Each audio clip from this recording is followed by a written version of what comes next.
मी आत्ता आमच्या जुन्या घरी चालले आहे. बऱ्याच महिन्यानंतर चालली आहे मी आणि अनेक व्लॉगमधून तुम्ही माझ्याकडून उल्लेख ऐकला असेल, की आमचं जुनं घर होतं, तिकडे ह्या-ह्या गोष्टी होत्या वगैरे किंवा काही व्लॉगमध्ये मी दाखवलं सुद्धा आहे पपनस वगैरे काढायला आम्ही जेव्हा गेलो होतो तेव्हा.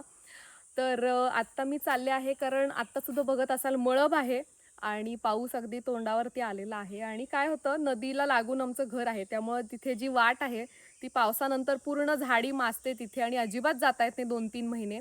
तर आत्ता थोडी वाट आहे, झाडं अजून तेवढी आलेली नाही आहेत वरती. त्यामुळं मी आता खाली चालले आहे. काही फणस, रातांबे, आंबे काही आहेत का ते बघायला चालले आहे आणि म्हणून हे सगळं घेतलेलं आहे आणि मुख्य म्हणजे माझ्यासोबत आता विक्रांत आहे आणि त्याला पहिल्यांदा ते जुनं घर मी दाखवणार आहे. तर चला जाऊयात आपण आता.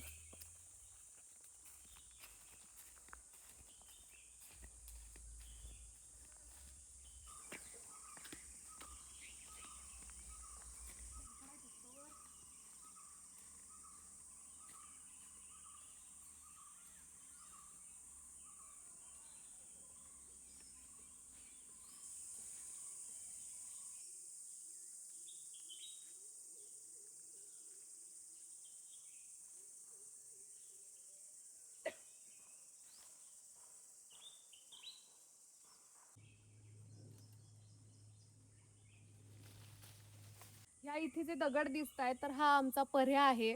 म्हणजे गावातलं जे काही सगळीकडचं पाणी असतं ते हळूहळू वाहत वाहत या पर्यानं येतं आणि त्या बाजूला अशी आडवी नदी जाते तर ते पर्याचं पाणी नदीला जाऊन मिळतं.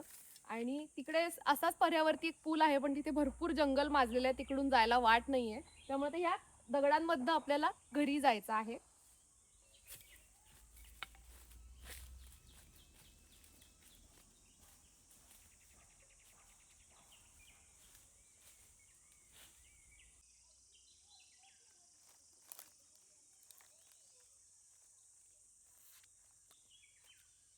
आहा. हम्म.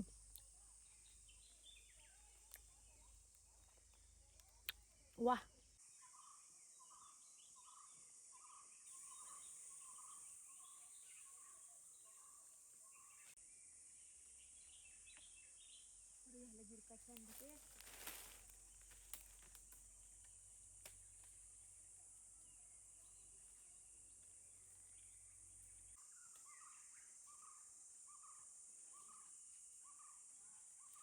एवढी जांभळं काढलेली आहेत.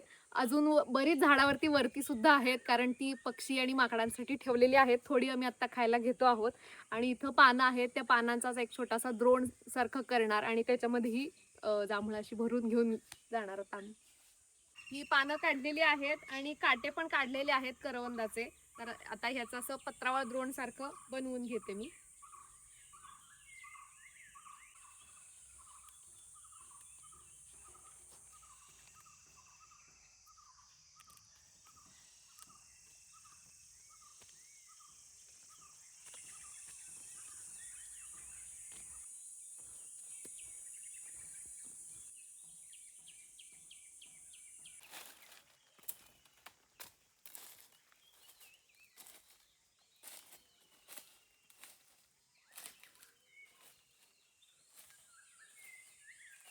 जुन्या घरी आलं की इतकं छान वाटतं, शांत वाटतं आणि सगळ्या जुन्या आठवणी ताज्या होतात.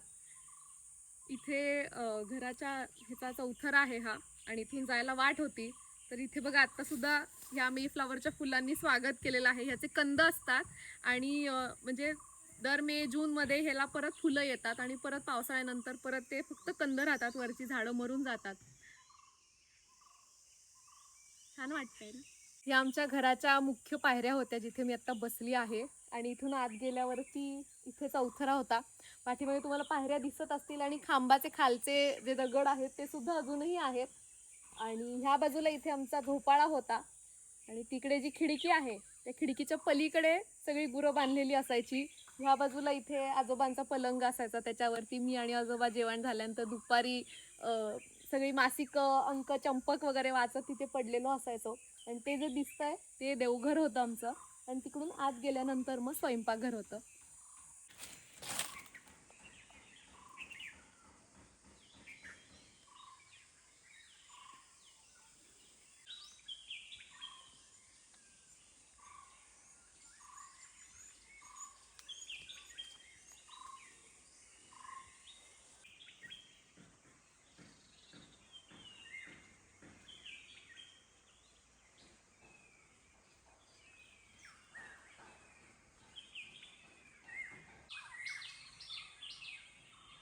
आत्ता इथे शांत बसल्यावरती एक एक गमती आठवत आहेत मला. माकडं भरपूर असायची, लाल तोंडाची माकडं असायची. आणि जे काही घरात लहान सगळेजण आम्ही होतो भावंड, तर आमचं काम असायचं माकडं हाकवायची. इथनं पूर्ण वरती कौलं होती, तर त्या बाजूनं माकडं यायची, तर मग आम्ही इकडून हाकवायचो पाठच्या बाजूनं, आणि पाठून आली की पुढून हाकवायचं, असं असायचं. तर एकदा गंमत झाली होती की इथे आम्ही जेवायला बसायचो, इथे स्वयंपाकघर आहे. तर आम्ही घरातले कुठेतरी गेलो होतो, दुकानात वगैरे गेलो होतो, आजोबा बाहेर गेलेले होते. तर आजीनं कणिक का काहीतरी पीठ मळून ठेवलेलं होतं, भाकरीचं किंवा पोळ्यांचं काहीतरी, आणि इथे झाकून ठेवलेलं होतं. आणि आजी आंघोळीला गेली होती. तर आम्ही परत आलो, आणि आल्यानंतर आम्हाला बाहेर अंगणापर्यंत असं दरवाज्यातनं असं पीठ सांडलेलं दिसलं बरं का. तर आम्हाला काही कळलं नाही. आम्ही आतमध्ये आलो, आजी आंघोळून आली, आणि आल्यानंतर आता पोळ्या वगैरे काय करायच्या, भाकरी करायची म्हणून ती डबा उघडून हे करायला गेली. तर आतला जो कालवलेला गोळा होता भाकरीचा किंवा ह्याचा, तर तो माकडाने लंपास केलेला होता, आणि ते घेऊन जाताना पीठ सांडलेलं होतं, पूर्ण असं बाहेरपर्यंत खळ्यापर्यंत पीठ सांडलेलं होतं. भरपूर माकडं असायची. उन्हाळ्यातनं साठं वगैरे आम्ही जेव्हा घालायचो, तर तेव्हा मी, हेरू, वेदांगी आम्ही सगळेजण असे बाहेर हाकवत बसायचो. आम्ही खेळ खेळायचो मग बाहेरच्या बाहेर. सगळेजण दुपारी झोपायचे, आणि आमचं काम असायचं माकडं हाकवायची. मजा यायची खूप.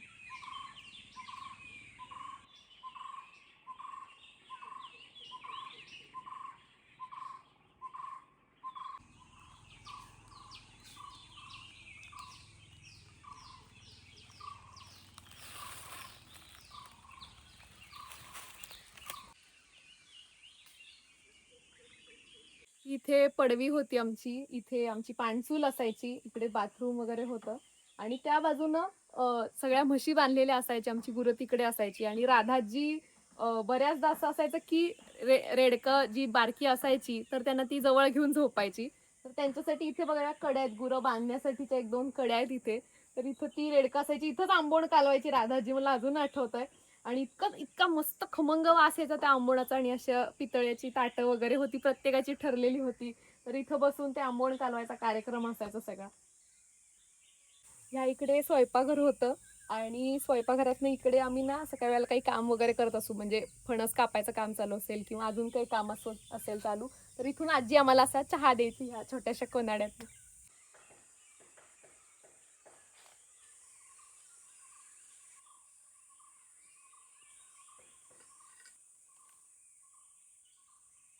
इथे घराच्या पाठीमागे बरोबर इथे अशी विहीर, तुमच्या पाठीमागे इथून अशी आडवी नदी वाहते, आणि ह्या बाजूने असा पर्या. आपण जिथे आपलं आयुष्य घालवलेलं आहे, जिथे लहानाचे मोठे झालो, ज्या आपल्या आवडीच्या जागा असतात, तर त्या जागा आपल्या आवडीच्या माणसाला दाखवायचा जो आनंद आहे ना, तो मी आता अनुभवतीये, आणि तो खूप वेगळा आहे.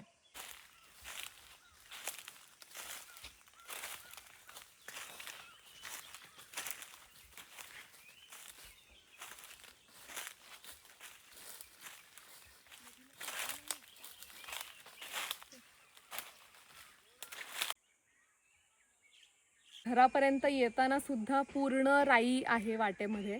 आणि पूर्वीच्या काळामध्ये बाकी काही, आता म्हणजे दळणवळणाची साधनं झालेली आहेत, अनेकांकडे गाड्या झालेल्या आहेत, पण पूर्वी फक्त 3 ते 4 एसट्या असायच्या, ज्या फार बाहेर रस्त्यावरती थांबायच्या, आणि तिथून राईतनं पूर्ण चालत घरापर्यंत यावं लागायचं. तेव्हा कुठली, म्हणजे अजूनही गावामध्ये स्ट्रीट लाईट नाही आहेत, पण तेव्हाही फक्त कंदील असायचे. म्हणजे आतासारखं मोबाईलला टॉर्च वगैरे आहे असं पण काही नसायचं.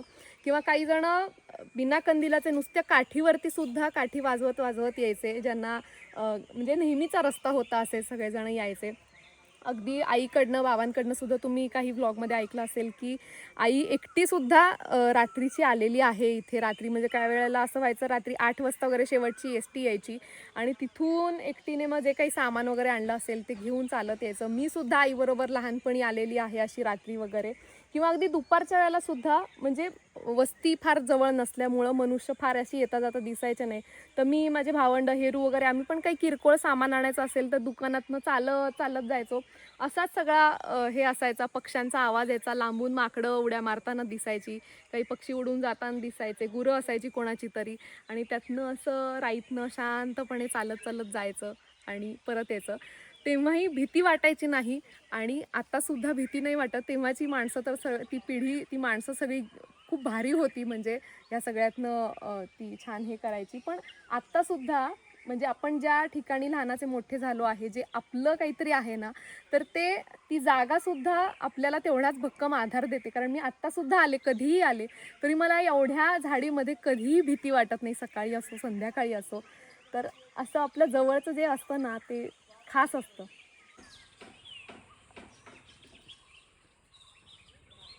लहानपणी नदीतल्या पाण्याला जो स्पर्श केला होता, ते पाणी कधीच पुढे वाहून गेलं. आधी पिल्लू आजी गेली. उंचीनं लहान असल्यामुळं मी तिला पिल्लू आजी म्हणायचे. मग आजोबा गेले. आम्ही गावात वरती राहायला गेलो आणि मग इथला वावर कमी झाला. आता तर इथं येणंही कमी होतं. आलं की इथली झाडंही अनोळखी बघतात माझ्याकडं. आपल्या आवडत्या माणसांचा, जागेचा निरोप घ्यायची वेळ कधीच कोणावर येऊ नये. इथं सगळीकडे आता रान माजलंय.